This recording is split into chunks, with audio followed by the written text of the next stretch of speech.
What happens when a case company prioritizes noise performance in a large form factor case? You end up with this, Silent Bass 802.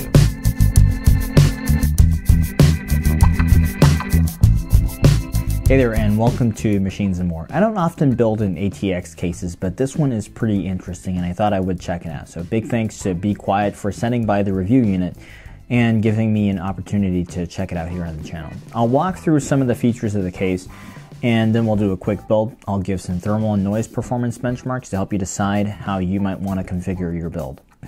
The Silent Bass 802 is a brand new design from Be Quiet, which is based in Germany, and they've been putting out a lot of cool products lately, such as the Pure Loop AIO, which we just checked out on this channel.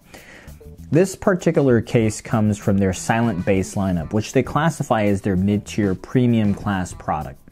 Now this is my first time handling a Be Quiet case, and so far the material quality on this appears to be good quality. The exterior panels are mostly steel frames with plastic inserts for contact points, and the interior frame is also a steel structure. The case comes with a few options for the top and the front panel. You can run it with a mesh top or a solid dampened top, and you have the same option for the front. I'll compare noise normalized performance later so you can evaluate for yourself which configuration makes the most sense. This one I have here is the tempered glass window version. The case is divided into three main sections. There's the main section, which is clearly visible. Then there's the bottom, which is sectioned off for mechanical hard drives, and the power supply. You can install fans in this area, although that would really be for keeping any hard disks cool if you decide to use them at the bottom of this case. The power supply's fan will pretty much take care of itself, so you don't have to worry too much about that. The third section is a generous amount of room beneath the motherboard with space for three 2.5-inch SSDs, shelves for cable management, much more than I think the average user will need. If you need to mount more SSDs, you can also remove the cable shelf to put in 3 more, or use the cages in the bottom section. A fan hub is included with the case, connected to SATA power, so you don't have to worry about frying your motherboard's fan header by having too many fans hooked up. There are 6 3-pin headers here, and the PWM cable from the controller will hook back to your motherboard. Speaking of fans, the case comes with 3 140mm Be Quiet Pure Wings 2 fans. This is a special version though. It's a 3-pin DC only version, topping out at 1000 RPM. And it's a good case fan. It's not fancy, but it does the job quietly. And because these are 3-pin, they're designed to be used with the 4-step fan controller on the case, which can be controlled from a switch on top of the case. You have 3 steps and a auto, or basically a PWM setting. For radiators, you can mount a 120mm rad or a 140mm rad at the rear, a 120, 240, or 360 up top or at the front, and also a 140, 280, or 420 up at the front. Although the bottom of a 420 would cross over into the bottom section. So I will be building with a 280 AIO, so I'll stick that at the front. Fan compatibility matches the radiator compatibility. Although at the top, you can also put 340mm fans if you want. The case features really nice catches here. And you can depress these buttons and take the panel out.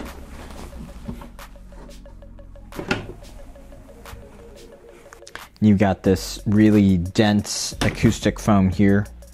It's about a 1/4 inch thick. The front panel comes off like this. So here's the dust filter for the front fans. Also more of that acoustic padding. There is an alternate panel for this front panel. So a big thanks also to Cooler Master for providing the AIO and some of the fans for this build, and also the power supplies. For the motherboard, we're going to go with X570 ASRock Taichi. This will be a really nice looking board in this case, so I'm looking forward to building with this. We're also going to go with Ryzen 9 3900X. I wanted to throw heat at this case and see how it handles it. That way we get some good comparisons for the noise performance in both configurations. For cooling, we're going to go with this Master Liquid 280. This is a new design from Cooler Master. I'm really eager to see how that pump head lights up. Also going to throw in some Sickle Flow 120s at the top. I think these will just light up the case. To kind of keep with that white theme, we'll go with Cooler Master's white V650. Gold V2. I've been really eager to check out this power supply because it's such a cool looking unit. It's kind of a shame that we get to hide it into the bottom part of the case, but hopefully we can still see how that white matches up in this case. I'm gonna go with some pretty basic RAM. I don't think we need that much just to test out the system a little bit. 16 gigs of Crucial Ballistics will go on the motherboard. We're just gonna put 2 8GB sticks.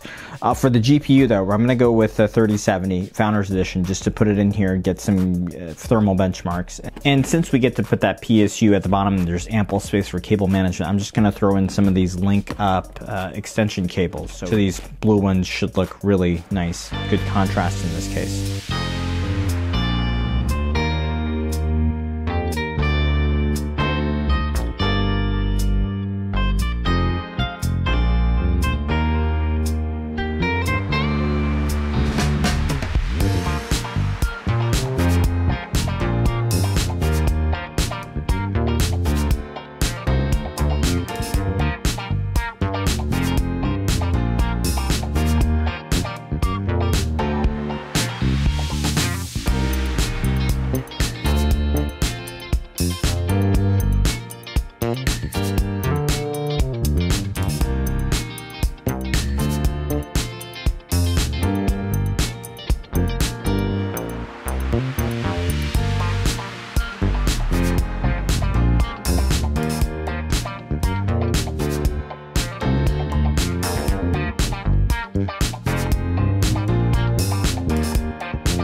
So we're up and running, as you can see. This case is huge, but it's also fairly easy to build in. I really like the cable management channels behind the side panel, and the choices that one has with storage with this case is very robust. You get 2 hard drive cages, you get one that fits 2 3.5-inch HDDs, and you get another one that fits a third 3.5-inch HDDs. You can also repurpose these for SSDs as well.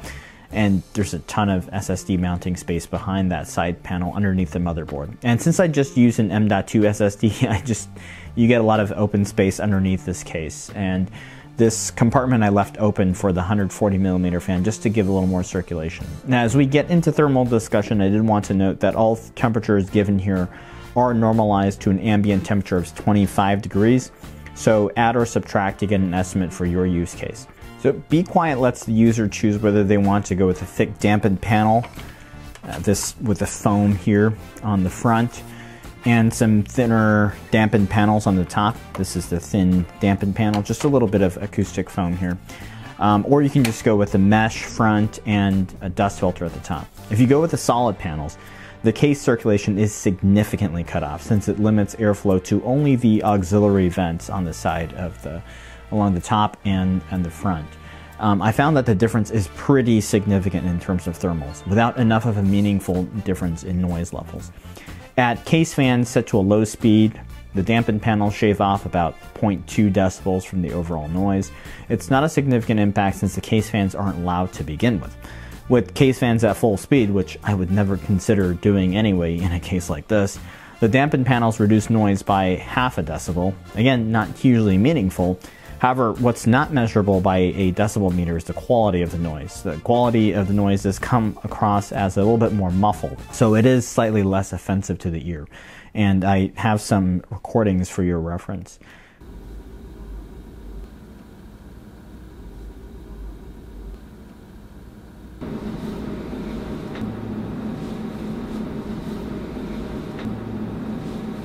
That being said, I'm not convinced it's worth it. One of the benefits to having so many fans is that you can run all of these at a lower RPM. So at that point, the noise is so low already that the tangible noise benefit from having all this dampening material is negligible. Since I went with a front-mounted rad, we can also see what effect there is on CPU thermals from using the noise-dampened front panel.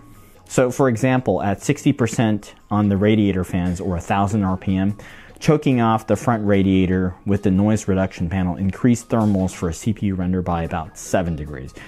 If you make the argument that you could run fan speeds a little bit higher with the noise reduction panel, then that translates to at most 100 RPM difference.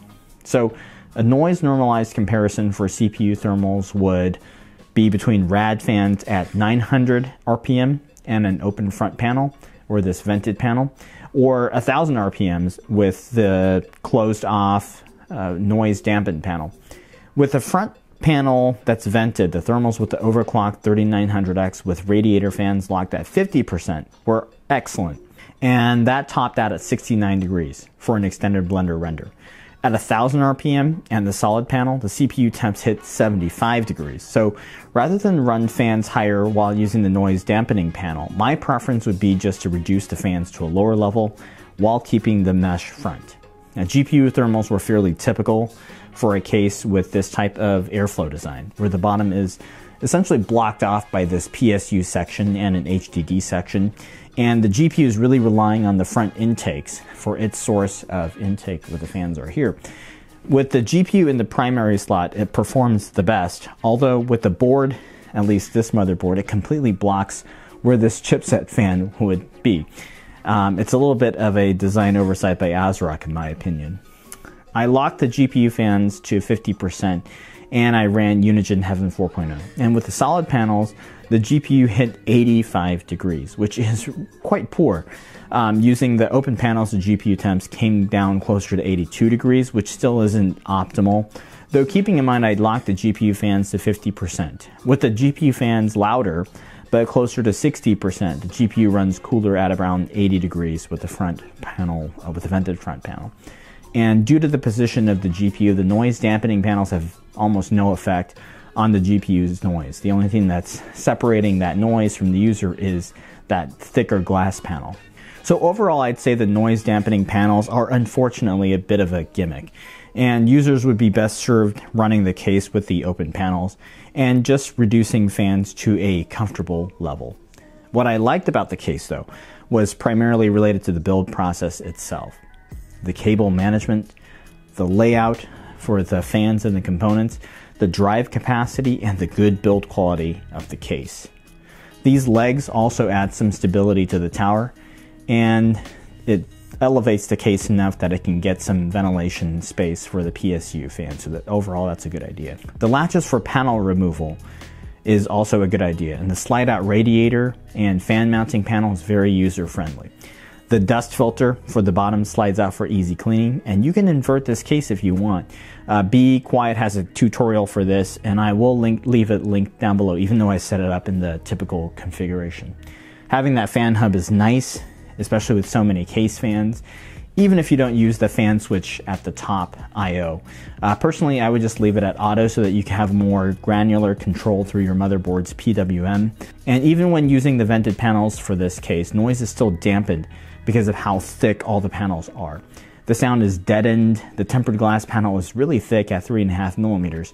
And with so much storage capability, my opinion is this case would be perfect for a workstation where the CPU is the focus, where you can run up to a 420 millimeter rad at the front, or a 360 at the top, or both if you're doing the custom loop. So there's really no shortage of liquid cooling options. A 280 millimeter radiator is completely adequate for this overclocked 3900X though, so going to a bigger radiator will yield slightly better thermals, but the primary benefit will be being able to further reduce fan speeds. But at 900 RPM, these fans are already really silent. You can also air cool with this case with up to 185 millimeter tall air cooler. Of course, that's no match for a 360 rad. The interior of this case makes for a very clean looking build.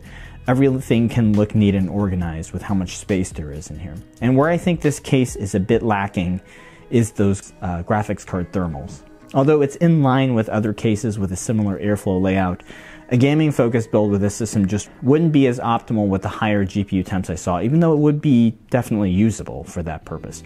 For Be Quiet, I think to elevate this case to the next level, it would be a good idea to shift and redesign the PSU location so that the area under the GPU could be opened up to allow some fans to blow some cool air towards the graphics card. I'd also recommend just leaving out the noise panels for a little cost reduction. I mean, it's nice that users get the panels, but it may be more attractive from a price perspective to have that as an add-on option. At about $160 US for the case MSRP currently, it's priced in the realm of a premium product, and the build and material quality is what might be expected at this pricing level, with excellent radiator compatibility and accompanying CPU thermals. Improved air-cooled GPU thermals would make this a much more reasonable value proposition, and I look forward to any improvements Be Quiet can deliver in that area.